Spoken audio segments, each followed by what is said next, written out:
오늘 룻기서는 현숙한 한 여인이 타락하고 부패하고 죄로 가득한 혼란한 사사시대에 살아가면서 겪는 과정을 담담히 그리고 있는 성경입니다. 불행과 생활고를 사랑과 헌신으로 극복하고 마침내 복된 결과를 얻을 뿐만 아니라 또 비록 이방 출신의 이방 여인이지만 여호와의 신앙을 지킴으로써 예수 그리스도의 계보에 오른 한 여성을 소개하고 있습니다. 남편을 잃은 이방 여인 룻이 홀로 된 시어머니 나오미를 쫓아서 생활과 풍습이 다른 낯선 땅 베들레헴에 이주하는 것은 결코 쉽지 않은 일이었습니다. 또한 장래를 보장받을 수 없는 그 선택은 어쩌면 어리석은 선택인 것처럼 보일 수도 있었습니다. 지금은 시자만 들어가도 시어머니 시집 고개를 절레절레 흔들 만큼 그런 시대인데 그럼에도 불구하고 룻은 홀로 된 시어머니에 대한 신의와 하나님을 향한 믿음으로 약속의 땅을 선택했습니다. 이런 선택의 결과 룻은 약속의 땅에서 가정을 이루고 훗날 다윗 왕과 나아가서 예수 그리스도의 계보에까지 오르는 놀라운 복을 받게 됩니다. 세상에서도 육신의 안식을 얻을 뿐만 아니라 영원한 세상에서도 존귀한 바늘에 오르게 된 것이죠. 오늘 이 룻의 인생을 살펴보면서 우리의 상속자들에게 또 우리의 기업을 물려줄 자들에게 우리의 후대 렘넌트들에게 무엇을 전달하고 남겨야 될지 깨닫고 결단하는 그런 시간이 되기를 소원합니다. 첫 번째입니다. 믿음의 역사입니다. 믿음의 역사입니다. 우리가 늘 불신앙 가운데 있으면 늘 괴로울 수밖에 없습니다. 그리고 나중에 죽을 때에도 아마 그 가운데서 죽게 될 것입니다. 이것은 평생 우리를 따라다니면서 사탄의 통로가 될 것이며 이것들을 바꾸려면 많은 부분들을 고쳐야 될 것이죠. 생각도 바뀌어져야 되고 말도 바뀌어져야 됩니다. 이것이 바뀌지 않으면 여기에서 모두 무너지게 됩니다. 우리가 예사로 생각할 수 있지만 우리가 가지고 있는 생각은 사진기로 말하자면 필름과 같습니다. 우리가 생각하는 그대로 현상되어져서 나오기 때문이죠. 우리의 말도 아무것도 아닌 것 같지만 우리의 미래와 직접적인 관계가 있습니다. 생각이 복음적이지 않으면서 아무리 성경 공부를 하고 기도를 하고 금식을 하고 철야를 한다 할지라도 몸부림쳐도 안 되는 것이죠. 그만큼 우리에게 각인된 생각, 뿌리내린 생각 너무나 중요합니다. 유대인들, 이방 종교들이 가진 생각은 금식하면 된다, 밤을 새면 된다고 생각하고 있습니다. 근본을 생각하지 않고 행위만 하고 있는 것이죠. 오늘 룻기서 1장 20절에서 22절의 나오미의 고백입니다. 나를 나오미라 부르지 말고 나를 마라라 부르라. 이는 전능자가 나를 심히 괴롭게 하셨음이니라. 내가 풍족하게 나갔더니 비어 돌아오게 하셨느니라. 여호와께서 나를 징벌하셨고 전능자가 나를 괴롭게 하셨거늘 너희가 어찌 나를 나오미라 부르느냐. 이것은 그냥 이야기가 아닙니다. 이 사람이 살아온 많은 것들을 포함하고 설명하고 있는 고백입니다. 그리고 이 사람이 갖고 있는 절대 고치지 않으면 안 될 그 부분을 말하고 있는 것입니다. 여기에 나오미의 생각이 포함되어 있습니다. 그 믿음이 합쳐져서 나온 고백이죠. 우리가 문제를 당했을 때는 하나님께서 아시고 하나님께서 해결할 수 있습니다. 그래서 하나님의 계획이 무엇인지 물어보면 되는데 불신앙부터 하게 되죠. 나 중심으로 살아가는 것입니다. 오늘 나오미의 고백은 맞는 말처럼 보이지만 굉장히 틀린 것입니다. 하나님께서 나오미에게 결코 괴로움을 주신 것이 아닙니다. 언약이 성취되는 가나안 땅으로 돌아오게 하신 것입니다. 이것을 일찍 깨달아야 합니다. 하나님께서 가족들이 죽고 어려움 당한 것처럼 보이게 할지 몰라도 이스라엘의 가장 중요한 메시지를 준 것입니다. 이렇게 전부 나 중심으로 깨달으면 아무것도 할 수가 없습니다. 우리가 후대들에게 하는 말도 너무나 중요한 것이죠. 문제가 뭡니까? 하나님께서 왜 그렇게 하셨습니까? 이상한 가족을 만나서 괴로우십니까? 하나님이 왜 이런 사람을 내게 붙였는지 생각하면 간단한 문제입니다. 여기에 연속적인 응답이 올 것입니다. 하지만 계속해서 나 중심으로 생각하면 괴로울 수밖에 없습니다. 이것은 하나님이 아닌 전부 나인 것입니다. 하나님의 말씀도 나 중심으로 깨달으니까 믿지 못할 말씀이 너무나 많은 것이죠. 율법주의는 하나님의 말씀을 나 중심으로 생각하는 것입니다. 신비주의는 하나님의 능력을 나 중심으로 해석하는 것이죠. 인본주의는 하나님의 역사를 나 중심으로 믿는 것입니다. 이것은 아무것도 아닌 것 같지만 모든 것입니다. 어떤 경우에도 나의 수준 이상은 기대하기 힘든 결과를 가져오는 것이죠. 여기에 따라서 말도 나오고 생각도 나오며 믿음도 따라옵니다. 하지만 룻은 단순하게 깨닫지 않았습니다. 어머니께서 섬기는 하나님이 나의 하나님이다. 어머니의 백성, 어머니의 나라가 나의 백성, 나의 나라라고 고백했습니다. 그래서 죽기 이전에는 결코 어머니를 떠나지 않겠다고 고백했습니다. 믿음의 선택, 믿음의 결단입니다. 성경의 인물들 가운데서도 믿음의 선택을 했던 인물들은 달랐습니다. 창세기 13장 14절에서 18절에 아브라함은 모든 재산을 조카 롯에게 넘겨주고 결단을 했습니다.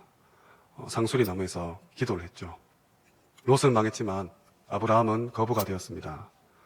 또 창세기 22장에는 자기 아들을 하나님께 드리는 중요한 결단을 했습니다. 그 믿음의 시간표를 보는 시간이 되시기 바랍니다. 출애굽기 2장 11절에서 15절에는 모세가 왕궁을 나와서 이스라엘을 선택합니다. 또한 시편 23편 1절에서 6절에는 다윗이 사울왕을 죽일 가능성이 있었지만 결코 그것을 선택하지 않았습니다. 오히려 쫓기는 가운데서도 여호와는 나의 목자시니 내게 부족함이 없으리로다 고백했습니다. 다니엘서 3장 8절에서 24절입니다. 불 가운데 들어갈래? 우상 섬길래? 한 번만 절을 해라. 왕인 내 체면을 한 번만 살려다오.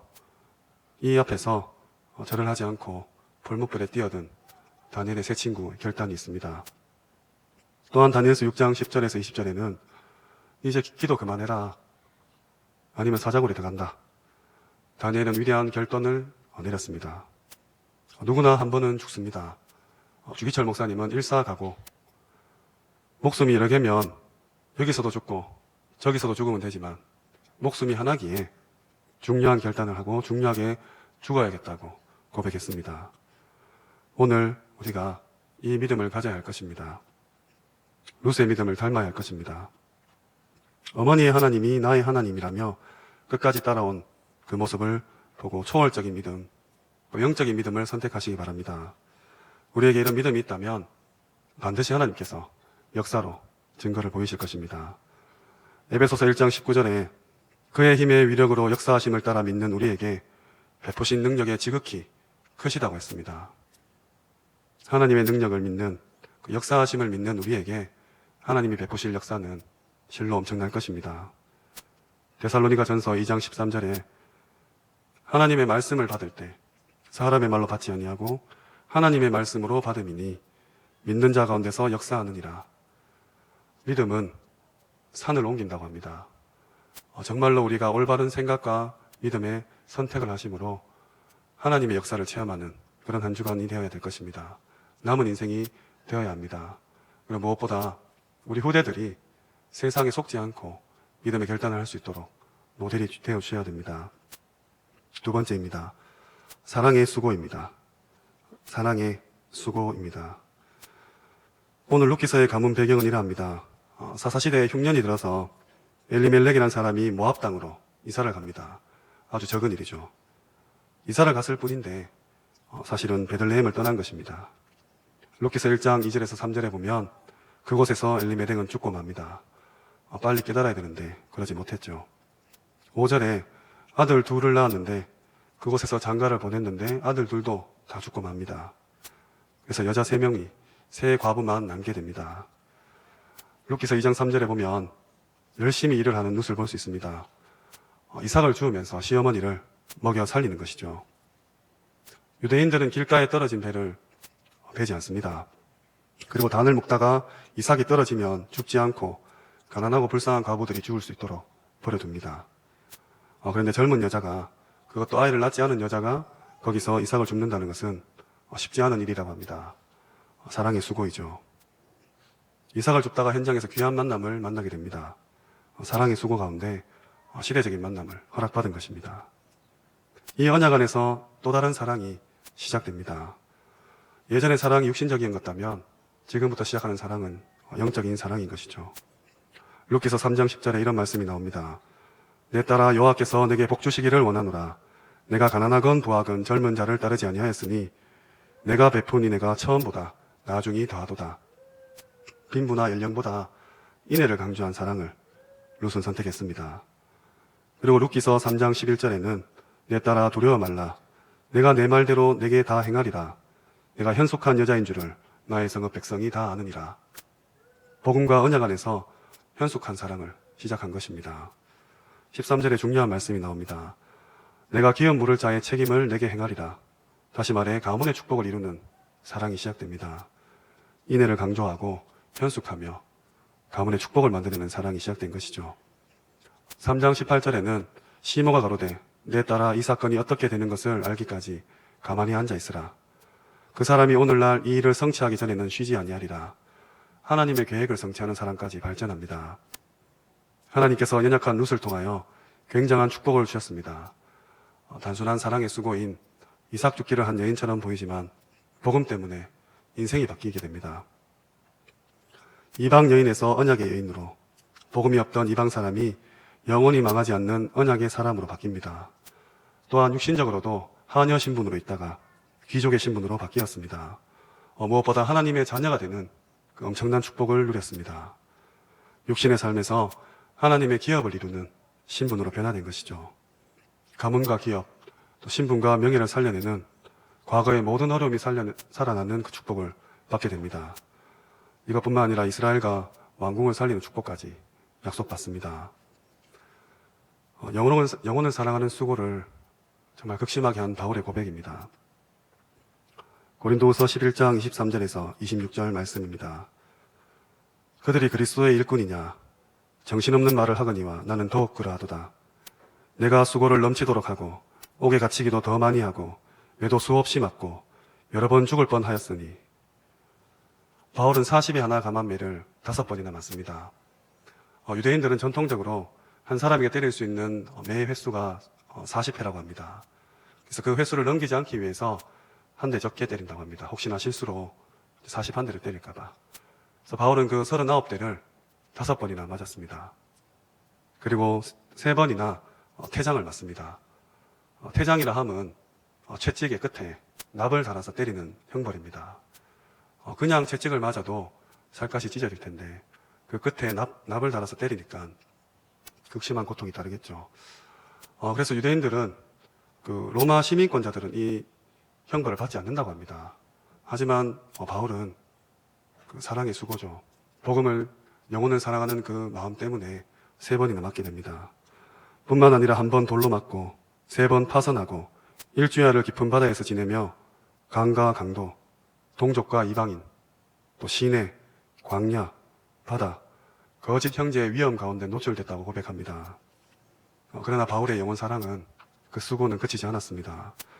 우리도 많은 영혼을 사랑해야 될 것입니다. 특별히 우리에게 맡겨주신 후대를 사랑해야 합니다. 내게 상속자를 주사 우리에게 맡기신 상속입니다. 이 극심한 고난을 당했던 바울의 고백이 고린도전서 5장 10절에 모든 사도보다 많이 수고한 나지만 이것은 내가 한 것이 아니요 오직 나와 함께 하신 하나님의 은혜라고 고백합니다. 고린도전서 5장 58절에 우리의 수고가 주 안에서 헛되지 않는다고 기록하고 있습니다.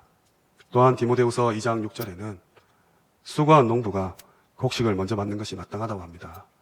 우리의 사랑의 수고는 결코 헛된 것이 아니고 또 하나님께서 우리에게 먼저 증거를 주시는 겁니다. 무엇보다 하나님의 은혜로 감당하는 것입니다. 이 수고를 언제까지 하느냐? 계시록 14장 13절입니다. 주 안에서 죽는 자들이 복 있다. 그들이 수고를 그치고 쉬리니. 죽는 날까지 수고하셔야 됩니다. 여기서 수고는 언어로 치다 때리다는 뜻이라고 합니다. 이 수고가 가슴을 치고 때릴 만큼 고통스럽고 어려워도 하라는 것이죠. 하나님 나라 갈 때까지 이 수고를 계속해서 하시기 바랍니다. 이 모습을 보고 우리 후대들이 본받고 배우기를 소원합니다. 3번째입니다. 소망의 인내입니다. 소망의 인내입니다. 우리에게 더 중요한 것이 있다면 미래일 것입니다. 오늘 룻은 이삭 줍는 여인처럼 보이지만 굉장한 미래를 약속받았습니다. 보아스의 관심을 받게 되었죠. 룻기서 2장 또 3장에는 룻이 보아스와 만나는 장면이 나옵니다. 둘이 만나서 결혼하게 되고 4장 1절에서 12절에 오벳을 낳게 됩니다. 그가 아들을 낳았는데 그 아들의 이름이 이새죠. 이새는 우리가 모두 잘 알듯이 다윗 왕의 아버지입니다. 이런 놀라운 일이 벌어집니다. 단순한 아내가 아니라 기업을 이루어 나가는 축복을 받게 되시길 바랍니다. 이것이 복음을 가진 자, 복음을 깨달은 자가 받는 축복입니다. 얼마나 감사한 일입니까? 언약 가진 자가 누리는 미래, 하나님의 큰 계획이 담긴 미래, 여기에 우리의 소망이 있습니다. 소망은 실로 큰 힘이 있습니다. 인내할 수 있게 만들죠. 예전에 고장난 냉장고에 갇혀서 죽은 사람이 있었다는 기사를 본 적이 있습니다. 냉장고가 고장나서 전혀 춥지 않은데도 거기에 갇힌 공포심에 또 살 수 없다는 그 소망이 끊긴 가운데 죽음을 맞이한 것이죠. 이처럼 소망은 힘이 있습니다. 어떤 사람이든 또 어떤 일이든 어떤 환경이든 우리가 소망이 있다면 품을 수 있고 인내할 수 있고 기다릴 수 있는 것이죠. 오늘 루키서 4장 14절에 여인들이 나오미에게 이르되 찬송할지로다. 여호와께서 오늘날 내게 기업 물을 자가 없게 아니하셨도다. 이 아이의 이름이 이스라엘 중에 유명하게 되기를 원하노라. 누가 뭐라 해도 하나님의 계획을 바꿀 수 없습니다. 이것이 우리 소망이죠. 언약의 우선 다윗이라는 큰 인물을 얻습니다. 누가복음 21장 19절에 너희의 인내로 너희의 영혼을 얻으리라. 혹시 불신감은 계십니까? 우리의 후대들이 우리의 기도와 다르게 아직 방황하고 계십니까? 이번 주일은 민족 최대 우상절기인 구정입니다. 아직도 제사 지내야 될지 교회 가야 될지 고민하는 후대들이 있습니까? 바뀌지 않는 친척들이 있습니까? 우리 배우자들이 교회 나왔으면 좋겠는데 그렇지 않습니까? 우리의 인내로 영혼을 얻는다고 했습니다. 소망 가지시고 계속해서 기다리시며 기도하시기 바랍니다. 로마서 5장 4절에 인내는 연단은 소망을 이룬다고 기록되어 있습니다. 또한 히브리서 10장 36절에는 인내가 필요함은 하나님의 뜻을 행한 후에 약속하신 것을 받기 위함이라고 되어 있습니다. 하나님께서 우리에게 약속을 주시기 위해서 인내 또한 허락하신 것입니다. 야고보서 1장 3절에는 믿음의 시련이 인내를 만들어낸다. 그리고 4절에는 인내를 온전히 이루어라. 온전하고 구비하여 조금도 부족함이 없게 될 것이라고 기록하고 있습니다. 야고보서 5장 11절에 인내하는 자는 복되다고 기록되어 있습니다. 너희가 욥의 인내를 보았지 않냐? 주께서 주신 그 결말을 알지 않냐? 말씀하고 계십니다. 모든 자녀가 죽고 모든 재산이 몰수당하고 아내라는 사람이 하나님을 향해 침뱉고 죽으라고 하고 친구들은 계속 찾아와서 저주라는 이 욥이 결국은 모든 것을 회복하고 인내의 열매를 받게 됩니다. 전보다 갑절에 축복을 받게 되죠. 이 결말을 보았지 않냐? 인내는 복되다고 말씀하고 계십니다. 우리에게 허락하신 미래가 분명히 있습니다. 이 소망으로 인내하시기 바랍니다. 특별히 우리 후대 렘넌트들은 우리의 미래요, 우리의 소망입니다. 끝까지 믿어주시고 또 이를 위해서 수고하시고 또 인내하시고 기다려 주셔야 됩니다. 히브리서 1장 2절에 예수 그리스도께서 만유의 상속자로 세움을 받았다. 그로 말미암아 모든 세계를 지었다고 기록되어 있습니다. 예수 그리스도께서 처음 상속자가 되셨습니다. 그래서 우리를 하나님 자녀로 삼아주시고 구원하셨죠. 그 안에서 우리도 이 상속자의 약속을 받았습니다. 로마서 4장 13절에 이것은 율법이 아닌 오직 믿음의 의로 되었다고 기록되어 있습니다. 또한 상속을 받은 자는 에베소서 3장 6절에 함께 지체가 되고 약속에도 참여한 자가 되었다고 기록되어 있습니다. 로마서 8장 17절에는 영광을 받기 위해서 고난도 함께 받는다 이렇게 기록되어 있습니다. 다 참으시고 다 인내하시고 무조건 수고하시고 올바로 믿으시면 됩니다. 그리고 이제 우리의 미래, 우리의 후대가 오늘 루키서 4장 14절 말씀처럼 기업을 물을 자가 되어야 됩니다. 하나교회 모든 렘넌트들이 상속자가 되어야 됩니다. 오늘 룻은 믿음의 역사, 사랑의 수고, 소망의 인내 가운데 언약의 후손 다윗이라는 큰 인물을 얻게 됩니다. 그리고 훗날에 마태복음 1장 1절 아브라함과 다윗의 자손 예수 그리스도의 그 계보에 오르게 됩니다. 이 소망 가운데 늘 인내하셔야 됩니다. 말씀을 맺겠습니다. 내게 상속자를 주사. 이미 상속자 된 모든 성도님들께서 이제 우리 후대들에게 참 믿음을 상속해 주시기 바랍니다. 참 믿음 이후에 하나님의 큰 역사를 체험할 수 있도록 도와주시기 바랍니다. 또한 사랑의 수고를 상속해 주시기 바랍니다. 갈수록 자기밖에 모르고 이기주의 되는 이 세상 가운데 하나님께서 이 세상을 사랑하셔서 독생자 예수를 보내주신 그 사랑처럼 또 예수 그리스도께서 십자가에 자기 목숨을 내어서 우리를 사랑하신 것처럼 죽어가는 영혼을 불쌍히 여기고 이를 살리기 위해서라면 그 어떤 헌신도, 그 어떤 고난도, 그 어떤 수고도 마다하지 않는 우리 렘넌트가 될 수 있도록 도와주시기 바랍니다. 그리고 앞으로 또 가게 될 하나님의 나라와 지금 각자의 현장에서 이루어질 하나님의 나라를 소망하는 가운데 하나님의 큰 계획이 담긴 그 미래에 대한 소망 가운데 모든 것을 수용하고 초월하고 기다리는 그 인내를 상속해 주시기 바랍니다. 바울 시대에 데살로니가 도시는 당시 인구가 20만 명이 되는 큰 도시였습니다. 마게도냐의 수도로서 아시아와 유럽을 통하는 교통의 요충지였고 물물교환도 활발하게 일어난 그런 도시였습니다. 이곳에 바울과 실라는 제2차 전도 여행 때 교회를 개척하게 됩니다. 그 직전 전도지였던 빌립보 지역에서 데살로니가까지는 160km나 되는 거리입니다. 이 먼 거리를 사흘 밤낮을 걸어서 겨우 도착했습니다.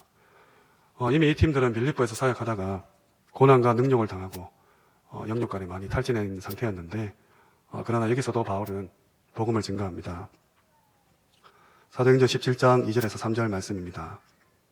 바울이 자기의 관례대로 그들에게 들어가서 새 안식일에 성경을 가지고 강론하며 뜻을 풀어 그리스도가 해를 받고 죽은 자 가운데서 다시 살아날 것을 증언하고 이르되 내가 너에게 전하는 이 예수가 곧 그리스도라 하니 그들은 여기에서도 새 안식일밖에 잊지 못했습니다.